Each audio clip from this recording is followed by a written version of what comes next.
Hello everyone, my name is Rochelle Innocent and I'm the founder and CEO of Project Purpose. Welcome to our channel.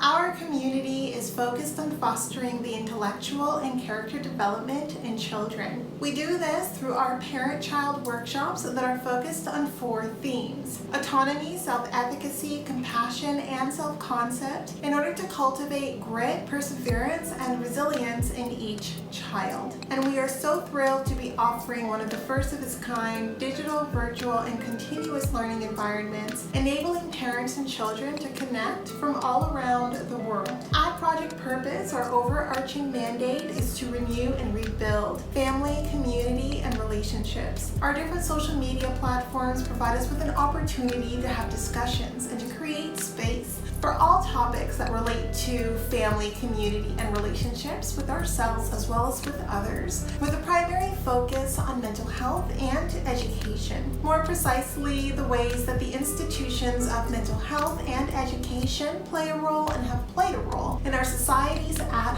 large. These discussions and debates provide us with an opportunity to think critically about what needs to change within these structures for us to live up to our bold slogan: support, protect, and empower each child through youth-focused development, better known as leadership in juvenescence. We recognize that in valuing our children's leadership potential, this also translates as recreating and co-creating environments, both socially and politically, that will enable our children to thrive. For those of you who are particularly keen on the topic, we also write thought pieces every other Sunday, and we have a thought piece scheduled to drop Sunday, so definitely be sure to meander over to the website and check out our online content. Now, if it is the case that you are looking for a listening alternative, well, we're available wherever podcasts are playing, and we have provided you with access to a few links down below. Now, as is the convention, be sure to subscribe, hit that post notification bell so that you are aware of every time we post. And of course, if you like these conversations and you want to keep them going,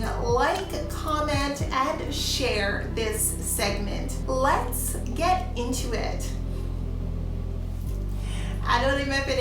Hello, ladies and gentlemen, and welcome back to another segment here on Project Purpose. For those of you who are new, we cover topics that relate to mental health, mental wellness, and education on a week-by-week basis. And our topic of discussion today is education. And on the topic of education today, I want to talk about the benefit to you in valuing difference. And now this is an important conversation that starts at home, and not a lot of us have it, but it's the precursor to conversations around multiculturalism and diversity and how you extract the value out of both. But it first comes with valuing and not feeling intimidated or feeling put off by difference. And luckily for me, I grew up in an environment where either I was the difference or the people around me made up the difference. There wasn't a whole lot of homogeneity in the settings that I grew up in. Despite growing up in a small town, there was enough multiculturalism, but it was diverse enough. There was a sprinkle of people from different parts of the world that I was able to grow up around, have an opportunity to spend time with them in their homes, in their households, and just learn at a very young age that there is no commonality of experiences, even in the same country, right? Like, there's so many differences that you can pinpoint, that you can pick up on, that benefit you if you recognize the value in those differences. And even in the community, as part of growing up, they were very multicultural. I was always around people who spoke multiple languages, who came from different parts of the world, with different cultures and traditions, and that became my norm. So much so to the point where I sought out difference. And so before the world was talking about valuing diversity and conversations around equity, I found myself really gravitating towards people who were different from me, because I recognized that there's just so much to learn in having a simple conversation with them. There was just so much that I saw about my own beliefs that it caused me to question my beliefs. It caused me to ask questions rather than raise judgments about their beliefs and try to find the common ground. And so I want to talk a little bit about how we value difference later in life. If you in your life really didn't have a whole lot of exposure to people who didn't look like you, who didn't sound like you, who didn't talk like you. In an increasingly global world, it needs to be more than just what you tolerate. It needs to be what you want to start to attract into the world around you. You want to start to develop a curiosity around the differences that exist, because a lot of the ways that you're going to be able to grow and show up in this world is dictated on your capacity to adapt to different places, people, and situations. And so I have grown up in a small, tiny little town. I ended up moving to Toronto as my first big move when I went to university, and I thought that was like a huge culture shock. Like that actually gave me a whole lot of social anxiety coming from such a small town. And you wouldn't think it, but I had quite a bit of social anxiety that I worked through in order even to speak publicly. I was at a point growing up where I was so painfully shy that I would run away from the stage. I had professors even in university who felt so much sympathy for me that I would be able to present alone to my professor because I just had so much anxiety that just did not allow, like I just could not do public speaking. It was one of my biggest fears. And I'm happy that I overcame it. I'm happy that I was put in situations and placed with different mentors and people that just saw that it was a hurdle I needed to get through and didn't let me feel like it was this box that I had to fit myself into. So for a lot of you, if public speaking, if social anxiety is something that you deal with, having come from a tiny little town and moving to Toronto and being immersed in difference, it was a wonderful, but it was a very overwhelming experience because I just recognized to what extent my own personal belief system was just so fragile. And so I think that is actually, despite it being a very jarring experience for me, it was an experience that it was the foundation to so much growth, like recognizing and constantly reminding myself like the fragility of my system of beliefs. And I think that regardless of where you came from, where you come from, if you don't challenge your beliefs, if you're not put in situations where you are caused to question your beliefs, you think that your beliefs are well grounded. And unfortunately, that creates bias, unconscious bias, that makes you adverse to difference, anything different from what you have built your belief system on. And unfortunately, in an increasingly global world, in a lot of the workplaces and spaces that I've been able to evolve into, first I was working in different industries just in Canada, and then I expanded broadly. I've worked in France, I've worked in the UK for a little bit, I'm working now in Portugal. And one thing that you need to recognize is there's a fundamental fragility in your system of beliefs that you will have the opportunity to go through if you give yourself the opportunity to see it by encountering and having conversations and having opportunities to connect with people who are raised in completely different settings from you and who have a different set of fundamental beliefs that are fragile just as yours. But I think if you both recognize that fragility in your belief system, it gives you an opportunity to build a bridge. And those bridges are just beautiful baselines of which to derive value out of difference. And this isn't with the hurrah that comes with a lot of conversations on diversity that are fairly superficial. I think valuing difference stems from recognizing how much you personally grow through conversations when you're building bridges between two opposite viewpoints, like recognizing there's always value in positions that are not necessarily congruent, but you have to dig for the value that you find in some of those incongruencies. And so like I think that there's oftentimes a sense that our belief system around cultural norms, whether it's integrity, whether it's loyalty, whether it's sacrifice, just certain maxims of common truth that we just seem to think or assume that they're conventions that everyone holds. When you meet people from different cultures and different backgrounds who have different experiences from you, you see how those can be challenged. And I think when you see how those can be challenged, you can rise above the mold and create your own exceptions to the rules or your own set of rules around those maxims, around those beliefs, and start operating from a place of recognizing the fragility of your own beliefs and questioning the inherent truth that we often pose in our belief system. And this is subconscious. The things that we believe to be true without doubting their truth validity. This is just part of the construction of our cognition, right? Like we see things, we assume things about what we see, and we assume that the things that we're assuming about the things that we see are true. And unfortunately, that isn't always the case. And a lot of the times it creates this very black and white thinking around things that are actually very gray. And when you start to look for difference and seek to evaluate and to extract the value in difference, you start to recognize and feel less threatened and intimidated and insecure about the fragility of your system of beliefs, and that's a great place to grow from. And so when I talk about building this bridge between two differing beliefs. It's co-constructing a belief system. And I think that it's just so important to recognize that you have the opportunity to build your scope of reference. And your scope of reference is going to be something that you can either adopt, and typically in societies, we have societies that are built on secular foundations of beliefs, and or they're built on religious foundations of beliefs. And I've lived in countries that either are secular or are religious or a blend of both, but they have the same fundamental operating models, right? And so when you come from someone who is like anti-religion, like purely secular, it actually follows some of the same framing of religion in that there are rules of engagement, right? There are conversations that are comfortable to have and conversations that are taboo. There are expectations and assumptions, like each person has a role, each person fits in a box, and each person needs to play in adherence to the role and to the box that you've associated them to. And there's an intolerance for difference. So there's an intolerance for people who show up but who are not in alignment with what the model dictates, right? So that's why there is a secular model operating within itself, or viewing the religious model with a lot of intolerance, or that's the religious model viewing the secular model with a lot of intolerance, right? There's the same rules of engagement, there's the same expectations and assumptions, and then there's these same like adverse responses to difference, right? It's like this intolerance to those who show up differently from what is expected within those working models. And unfortunately, those limitations create limitations in your capacity to grow because they're limited beliefs. And if you have limited beliefs, you can't expand, grow beyond your belief systems. What you want to do is recognize the limits of the beliefs that you have either adopted or somewhat to some extent created and on your own. And you want to see like what parts of these beliefs can I break? Like going out of your way to break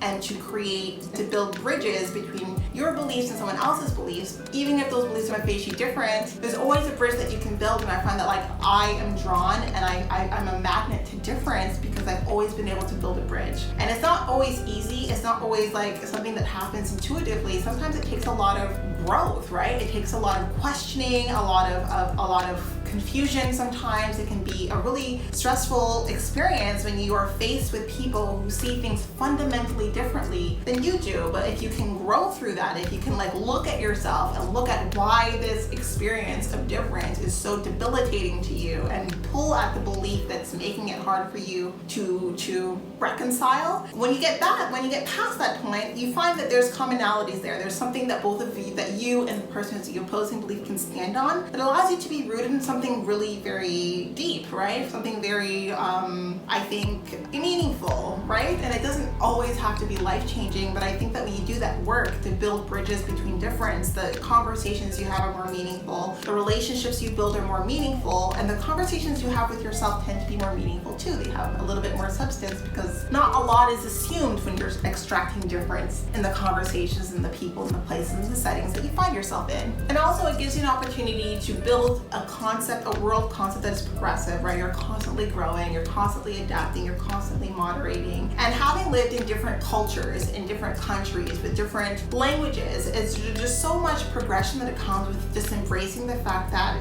there's just so much of what feeds into someone's view of the world that can make their view of the world so different than yours, but make the conversations you have between the two of you so beautiful, right? And sometimes people don't even know how moved I am by the conversations I'm having with them, because I'm recognizing just to what extent my language influences my beliefs and my worldview, to what extent, you know, the TV shows or the conversations I've grown up around influence my perspective and my view. And I think that it's just so mind-blowing when you grow up find yourself in a different country, in a different context, raised by a completely different set of history, like a completely different history, a completely different language, and finding commonality there is just mind-blowing, right? And so I've lived now in France, and I think duality, because I've always grown up with a certain French identity, but it's always been blended with the fact that I grew up first speaking in a French household, but then, you know, obviously my surroundings were English speaking, so I English became my dominant language. But sometimes if I would have like a moment where I trip up on my words, or if I had a moment where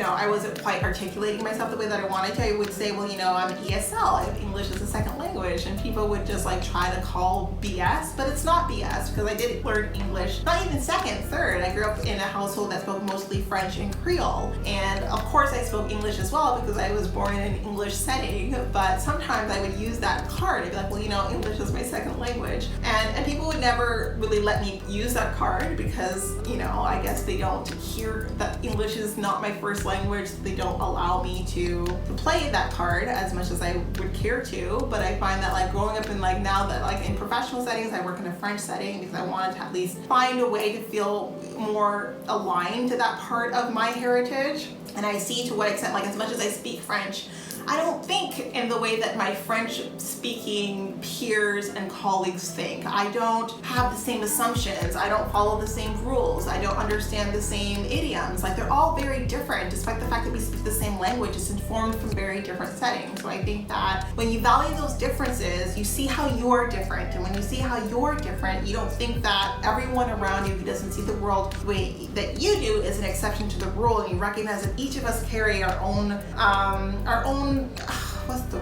our own toolkit of differences that can really stand to influence each other and one another. If we show up authentically with those differences, not feeling ashamed or not feeling like we're going to be judged by all of the ways that our lived experience makes us unique. So that was the conversation I want to have. I want to have this baseline conversation around valuing difference before extending the conversation into how diversity and valuing and recognizing what you can personally extract from seeking diversity in your experiences, whether that's your career, whether that's your life experiences, whether it's the countries you live in. I mean, there's so many different ways that you can personally infuse diversity in your reality. But I wanted to first start the talk on the benefits of difference, like the benefits of seeking out difference and of recognizing to what extent our views can be limited by homogeneity just in our day-to-day. So that was the topic for today. That was it, but definitely not all. Hopefully food for thought for you. Now, before letting it go, I would be remiss if I didn't let you know that we will be going live at least twice a month, every month for the foreseeable future on our Facebook page. So definitely be sure to tune in. Now, these events are paid events. So if you do see yourself participating in our community on an ongoing basis, then I do suggest that you take a look at one of our package plans. Yes, so we do offer package plans over and above our live events, as well as access to webinars and workshops largely focused on self-mastery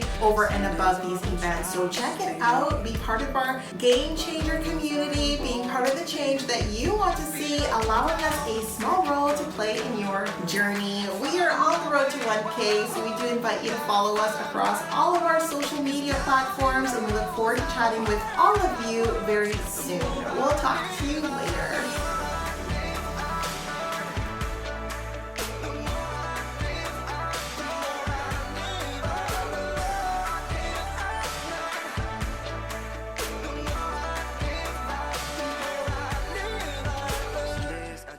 Like no one's listening. Some days I just feel like the world's into me. Some days I'm so paranoid. I'm stronger now, I found my voice. Ooh, my life is a circus, but I know it gon' be worth it. So I know keeps my heart beating. Feet off the ground and sick of coming down to earth. Finding my way, what I'm hoping that I find what I worth. 'Cause God only knows how hard I've worked. The more I live, I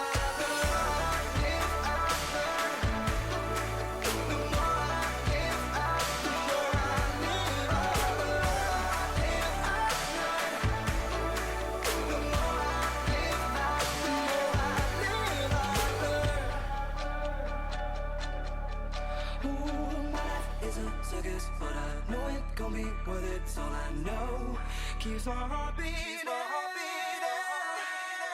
Feet off the ground, I'm sick of coming down to earth.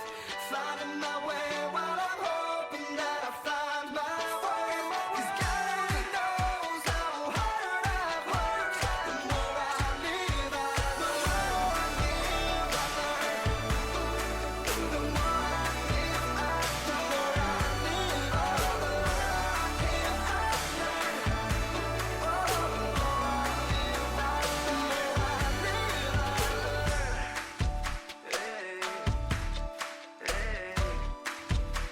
the more